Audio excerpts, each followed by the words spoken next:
A paz do Senhor, seja bem-vindo a mais uma aula aqui do EBD em Foco. Me chamo Herberson e nesta aula eu vou ministrar a lição número 11, que tem como título Cultivando a Convicção Cristã. Nós estamos estudando a revista CPAD, esta revista aqui do terceiro trimestre do ano 2023, e agora na lição número 11 nós vamos falar sobre um tema importantíssimo de aplicação prática para a vida cristã, que é a convicção que você tem que ter pelo fato de ser um cristão. Você tem que ser convicto de algo. E aqui, nesta lição, nós temos informações importantíssimas sobre essa convicção, porque nós vamos falar aqui que o Evangelho, ele opera através do poder do Espírito Santo, não é uma palavra qualquer, que esse Evangelho, ele vem de Deus e nós confiamos em Deus. Nós temos que entender que esse Evangelho foi recebido através de uma pregação que é fiel à palavra de Deus. Então, assim, tudo isso mostra que o cristão, ele não crê em qualquer coisa, ele crê em algo que é verdadeiro, que tem implicações morais para a sua vida, que é o tópico 2, que é a convicção moral, as nossas ações são diferentes, nosso jeito de ser muda, e a convicção social, que são as obras praticadas pelos cristãos, no caso as boas obras que nós devemos fazer como salvos em Cristo Jesus. Então uma lição que é bem repleta assim, de aplicações práticas de tudo que nós estamos estudando desde a lição número 1. Então, assim, a gente estudou bastante sobre as ideologias, os pecados do mundo, enfim, a gente estudou muita coisa que repudiamos, porque é uma cosmovisão mundana, cosmovisão secular do corpo, do sexo, da família, enfim, a cosmovisão mundana. Mas nós apresentamos também a cosmovisão cristã, que é aquilo que nós seguimos. Então aqui nessa aula, eu convido você a assistir esse vídeo até o final. Nós vamos explicar aqui esses temas, destacando os principais temas dentro da lição. Eu fiz o primeiro vídeo, que é o vídeo que eu uso o slide em PowerPoint. Neste primeiro vídeo, eu passei por cada tópico e subtópico, explicando cada detalhe desta lição. Foi um vídeo assim de mais de 1 hora, um vídeo excelente, que eu expliquei tudo com muito detalhe, por isso que ficou um pouco longo. Então eu recomendo você assistir o primeiro vídeo, ou quem sabe dar uma estudada na lição, entender a ideia da lição para assistir esse vídeo aqui. Esse vídeo aqui é um vídeo para você reforçar o conhecimento que você já adquiriu durante a semana estudando esta lição. E se você não estudou nada, né, caiu de paraquedas aqui nesse vídeo, enfim, eu acho que ele pode te ajudar também, pode te direcionar aí no que é mais importante na lição.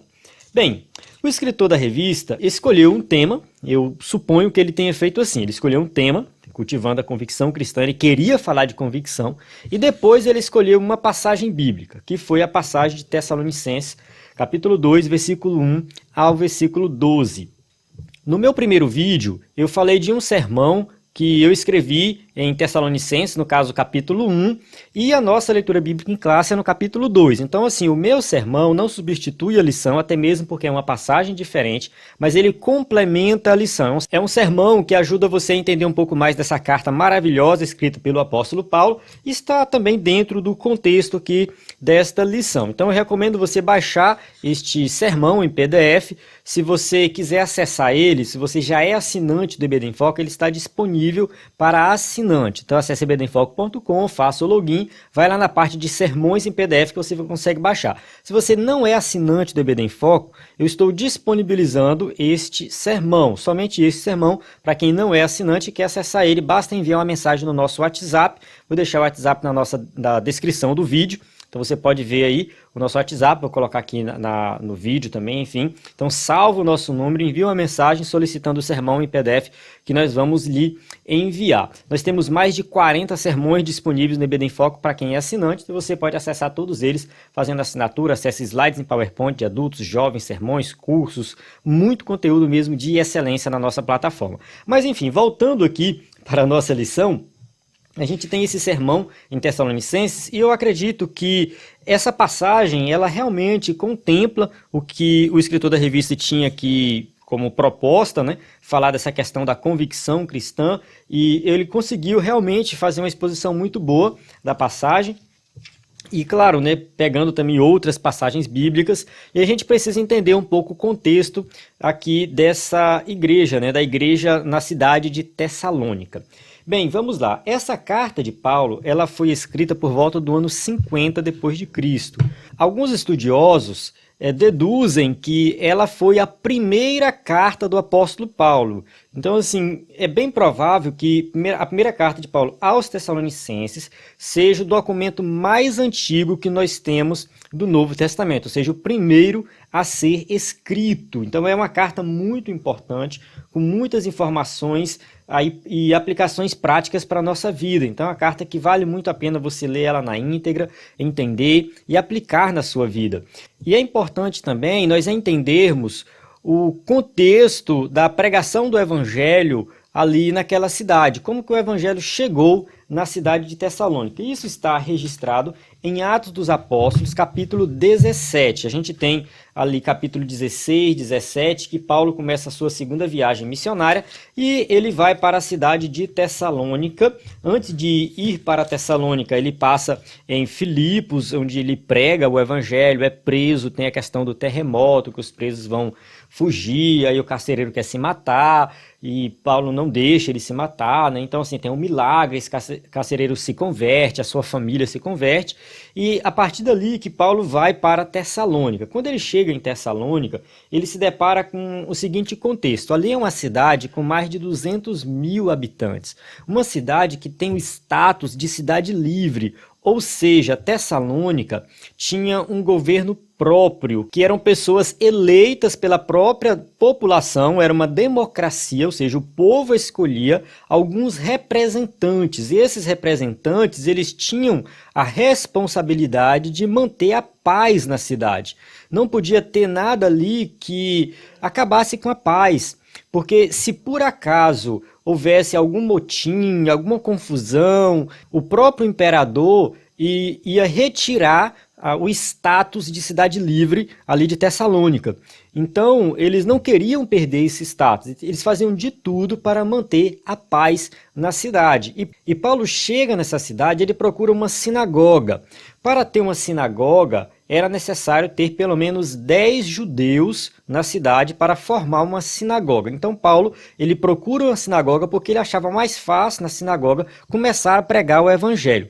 E a gente tem uma informação muito importante aqui no versículo 4 de Atos dos Apóstolos, Atos 17:4, que fala assim: ó, alguns dos judeus foram persuadidos e se uniram a Paulo e Silas, bem como muitos gregos tementes a Deus e não poucas mulheres de alta posição.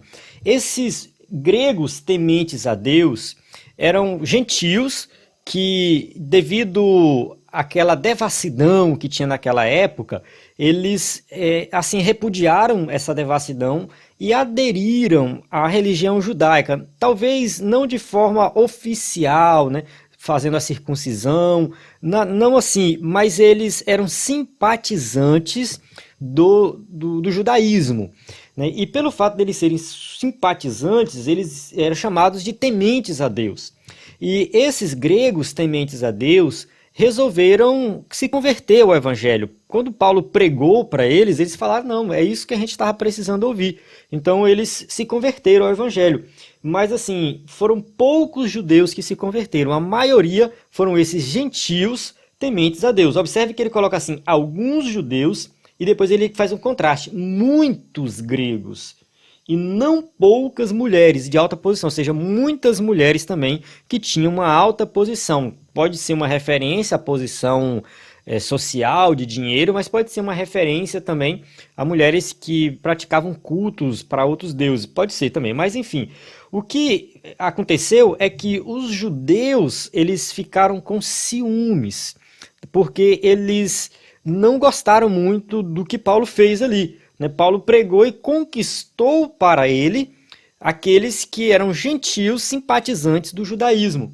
E eles ficaram com ciúme, e aí o texto diz, mas os judeus ficaram com inveja, versículo 5 aqui, e reuniram alguns homens perversos, tal, e iniciaram um tumulto na cidade. Então isso aqui foi algo problemático. Olha só, um tumulto em uma cidade que não deveria ter nenhum tipo de tumulto, porque eles não deveriam perder ali o controle da paz na cidade, não podia deixar de ter paz. Então isso aqui foi algo problemático. Então assim, mais na frente entra em ação né, os líderes da cidade, a liderança, que eram aquelas pessoas escolhidas ali para liderar a cidade, né, através de um sistema democrático na época, e eles foram na casa de Jason e ali buscar Paulo e Silas, só que eles foram escondidos, né? Paulo e Silas se escondeu, Jason teve que pagar meio que uma fiança para liberar e deixar Paulo e Silas ir embora. Aí, no caso, ele pagou essa fiança estipulada, ele foi solto, no caso, né? Então, Paulo foi, no caso, Jason foi solto e Paulo e Silas, saíram fora da cidade. A gente não sabe exatamente quanto tempo eles ficaram ali em Tessalônica. Logo de início, a gente tem informação que eles pregaram em 3 sábados seguidos, ou seja, 3 semanas. Mas alguns estudiosos acreditam que Paulo ficou alguns meses nessa cidade, na casa de Jason. Então, pode ser que Paulo teve tempo de consolidar uma igreja. Pode ser não, é certeza que ele teve esse tempo. Porque depois que Paulo saiu, ele foi para Bereia, de Bereia ele foi para Atenas, e depois Timóteo volta para aquela cidade para dar suporte ali naquela igreja que tinha iniciado, e logo em seguida Paulo escreve uma carta. Paulo recebe notícias daquela igreja e escreve essa carta, né, dizendo que eles já eram referência, ou seja, vocês são exemplares, né, vocês estão dando exemplo para todas as igrejas nessa região. Então, assim, Paulo realmente teve esse tempo de estabelecer uma igreja, muitos se converteram e deixou uma igreja formada ali. Então, Tessalônica não era uma cidade pequena, era uma cidade muito grande. Para os padrões de hoje, 200 mil habitantes é muita gente. Então, assim, realmente era uma cidade que tinha um movimento muito grande, muitas pessoas de fora. Então, assim, ficou essa igreja. Então, Paulo, ao escrever essa carta a essa igreja, ele vai elogiar bastante a igreja, né, e vai deixar bem claro que o evangelho foi recebido por eles sob muita tribulação, foi muita dificuldade, justamente por causa dessa perseguição que ele passou ali. Então não foi algo assim fácil, né? Foi algo difícil, realmente foi difícil estabelecer uma igreja ali. Mas Paulo deixa bem claro que ali o evangelho foi pregado em poder no Espírito Santo e em plena convicção, como está no capítulo 1, versículo 5 aí de 1 Tessalonicenses.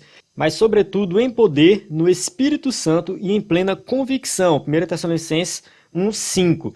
Então assim, o evangelho pregado ali não foi qualquer pregação, não foi qualquer palavra, mas foi o poder de Deus, foi em unção, em espírito.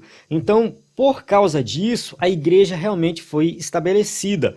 Eles permaneceram fiéis, eles foram confiantes em Deus, como está aqui no tópico 1.2, justamente porque diante de tanta perseguição, Paulo não desistiu e continuou pregando, e ali, né, ele confiou e Deus estabeleceu aquela igreja. E também uma mensagem fiel, ele coloca aqui, 1 Tessalonicenses 2,3, não foi com engano, nem com imundícia, nem com fraudulência. Então a mensagem pregada foi o verdadeiro evangelho, não foi qualquer palavra. Então está bem claro aqui que a igreja foi estabelecida ali através do poder do Espírito Santo. E aqui tem a nossa primeira convicção, que é a convicção espiritual. Se você for observar e fazer uma análise da sua fé em Cristo Jesus, você vai perceber que a única coisa que levou você a crer no Evangelho foi realmente algo sobrenatural. Porque assim, o Evangelho, por mais que ele seja simples, uma palavra simples, é algo muito estranho. Se a gente for analisar, é algo estranho, né? Você chegar para alguém e falar assim, olha, Jesus morreu por ti, ele pagou o preço que você deveria pagar dos seus pecados, ele entregou a vida a você, e você precisa crer nele pela fé para ser salvo. Isso não é uma coisa assim simples. Se você for parar para pensar, não é tão simples. Não, mas eu preciso fazer o quê? O que eu tenho que fazer? Porque cada religião vai exigir uma lista de coisas para a pessoa fazer. E no nosso caso não tem isso. Não, você não precisa fazer nada, só precisa crer. Como assim, crer? Então se eu crer, eu sou salvo. Sim. É só isso, só. Então, assim, parece ser algo muito complexo, mas ao mesmo tempo algo tão simples que a pessoa que crê, ela não sabe como é que ela fez isso. Não tem explicação. Entende? Como que você passou a crer? O que foi que te convenceu? Tem gente que pensa que é um milagre que vai convencer. Nada disso. Poucas pessoas se convertem porque vê um milagre. Às vezes acontece um milagre na frente da pessoa, a pessoa não se converte. Por quê? Porque o que faz a pessoa se converter é uma ação sobrenatural do Espírito Santo que não tem explicação. Ponto. É isso. Não tem explicação. Então, essa convicção espiritual, ela tem que ser algo forte em nós. Porque, assim, a gente precisa realmente explicar a nossa fé, dar razão da nossa fé. É Pedro que fala isso. Mas nós nunca vamos conseguir explicar por que cremos. Justamente porque entra o sobrenatural. Ponto. Então, nós temos que ter essa convicção espiritual. O segundo tópico fala da convicção moral, que é a retidão nas ações. A gente tem aqui algumas passagens em Efésios capítulo 4, que é bem interessante, e o escritor da revista ele sai um pouquinho de Tessalonicenses, vai para essa passagem de Efésios, para mostrar que quem crê no Evangelho tem que ter uma vida totalmente diferenciada, um comportamento diferente. Então vamos ler aqui Efésios capítulo 4, versículo 25. Fala assim, ó, portanto, cada um de vocês deve abandonar a mentira e falar a verdade ao seu próximo, pois todos somos membros de um mesmo corpo. Aí, quando vocês ficarem irados, não pequem, apaziguem a ira antes que o sol se ponha, ou seja, resolva o problema da ira antes de anoitecer, o mais rápido possível. Então, se você ficar irado, porque é normal, né, você ficar irado, vai lá e peça perdão para o seu irmão, converse, faça, né, as pazes com ele antes de anoitecer, né, o mais rápido possível. O que furtava, não furte mais, antes trabalhe fazendo algo de útil, né, com as mãos para que tenham o que repartir com quem estiver em necessidade. Nenhuma palavra torpe saia da boca de vocês, mas apenas a que for útil para edificar os outros, conforme a necessidade, que se conceda a graça e tal. Então, assim, Paulo vai dando instruções aqui nessa carta de comportamentos diferentes que nós temos depois que nos convertemos. Então, assim, essa convicção moral, ela tem que fazer parte da vida do cristão. Você tem que entender que a partir de agora, você tem uma vida diferente, um comportamento diferente. E isso, mais uma vez, mostra o poder do Evangelho, a transformação que o Evangelho causa na nossa vida. Você não é bonzinho, faz coisas boas porque você quer, mas é porque o Evangelho transformou a sua vida e transformou o seu coração. É o Espírito Santo que habita dentro de você e te capacita para viver uma vida diferenciada, uma vida irrepreensível, como está aqui no tópico 2.3. Então a gente tem realmente aqui um comportamento diferenciado do cristão que realmente crê no verdadeiro evangelho. E no tópico 3, convicção social, né? Aqui o escritor da revista cita 1 Tessalonicenses 2,8, que fala assim, quiséramos comunicar-vos não somente o evangelho de Deus, mas ainda as nossas próprias almas. Então Paulo estava disposto a se entregar por completo para aquele povo, pregando o evangelho e se preocupando com a vida deles na sua integralidade. É importante falar que o evangelho ele é algo integral, ele transforma a vida do ser humano por completo.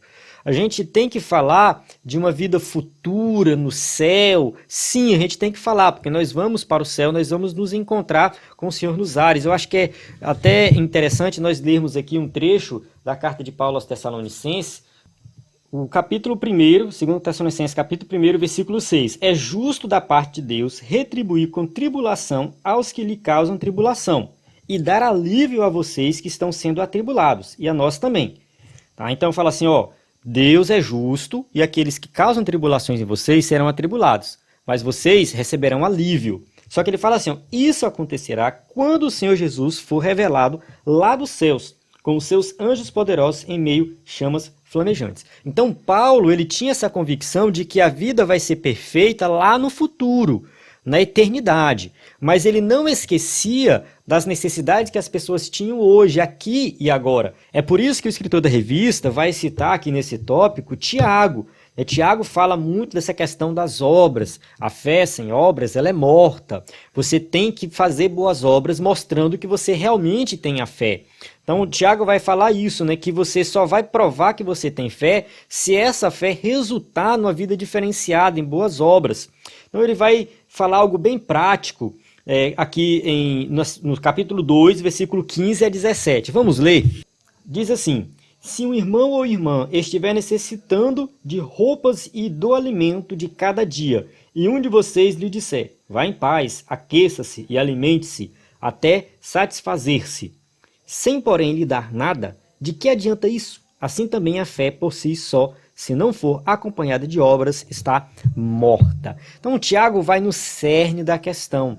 Você que é crente em Cristo Jesus, que você que tem a vida transformada, ao olhar alguém necessitado, ao olhar alguém que precisa de ajuda, você não tem que ficar com aquela fé teórica, falando de teologia e tal, aquela coisa que Deus vai te abençoar, que tu vai prosperar e que na eternidade tu vai estar com Cristo, e aquela coisa toda, e falar, ó, vai embora, tchau, irmã, paz do Senhor, até a próxima, e deixar aquela pessoa com fome, deixar aquela pessoa sem uma roupa para se aquecer. Entende? Trazendo para o nosso contexto, deixar aquela pessoa, quem sabe, sem a energia na sua casa, porque não tem condição de pagar uma conta de energia. Entende? Então, assim, se você realmente é salvo em Cristo Jesus, você tem condição e pode ajudar o necessitado, você tem que ajudar. E isso mostra a sua fé prática. E não venha com essa de que eu vou ajudar somente quem já é salvo em Cristo. Não. Você tem que ajudar a todos. Você tem que ajudar todos aqueles que são necessitados. É claro que aqui a gente tem que saber fazer essa questão das doações, saber como ajudar, não é algo bagunçado. O que eu estou querendo dizer é que o cristão não pode negar isso. Eu vejo por aí pessoas que pedem dinheiro, pedem um prato de comida, que na verdade não está precisando. A gente sabe que tem muitas pessoas que são usuários de droga, pessoas que já vivem disso, pedindo. Enfim, eu vi um menino recentemente pedindo alimento, estava com fome. A mulher foi, viu, falou, tá bom, tá com fome, foi no mercadinho assim do lado, comprou um arroz, um feijão, uma sacola assim para ele, deu para ele levar para casa, né? Ele saiu assim na esquina e vendeu para uma outra pessoa, pegou o dinheiro e foi usar droga. Então, assim, a gente tem que ter muito cuidado, mas a gente não pode negar isso. O que eu quero dizer é que o cristão ele tem que ter essa preocupação com a questão social, com as injustiças sociais. A gente não pode negar que existe injustiças sociais. O escritor da revista chega a citar aqui uma passagem de Abacuque, ele cita Abacuque, que é no Antigo Testamento, capítulo 1, versículo 1 a 4, aqui no tópico 3.1, que inclusive Abacuque faz parte também aí da leitura diária, né, leitura diária de sexta-feira, faz parte aí, no caso é sobre Abacuque, né, mostrando que no Antigo Testamento, na nação de Israel, quando tinha injustiças sociais, Deus enviava os profetas para denunciar essas injustiças. Então, assim, a gente não pode negar que existem essas injustiças sociais e que a gente tem que lutar contra elas. Não somente pensando na eternidade, mas aqui agora algo pode acontecer. O próprio profeta Abacuque clama a Deus por uma resposta imediata. Então, assim, Deus ele pode agir aqui e agora, através da igreja. Ele age através de nós. Inclusive, na próxima lição, a gente vai falar sobre a questão da igreja, né? Sendo a igreja do Deus vivo. É uma lição muito importante, essa questão de ser a igreja, o que de fato é ser a igreja, né? Então, através da igreja, nós podemos impactar esse mundo e transformar esse mundo. Através da pregação de um evangelho que se preocupa com o ser humano na sua integralidade, que vai lá e prega, mas também trata dos problemas psicológicos, que vai dar suporte, vai dar apoio, vai dar um abraço, né, que vai dar uma cesta básica, que vai, sei lá, capacitar a pessoa para arrumar um emprego. Uma igreja que tem projetos sociais nas mais variadas áreas, que ajuda, sei lá, mulheres que estão querendo abortar, pessoas que estão querendo se matar, pessoas que são drogadas. A igreja que vai, né, atingir esses problemas sociais que realmente nós temos que ter, né, essa preocupação, e nós vamos realmente transformar vidas, né, através de um evangelho que atinge aí o ser humano na sua integralidade. Amém?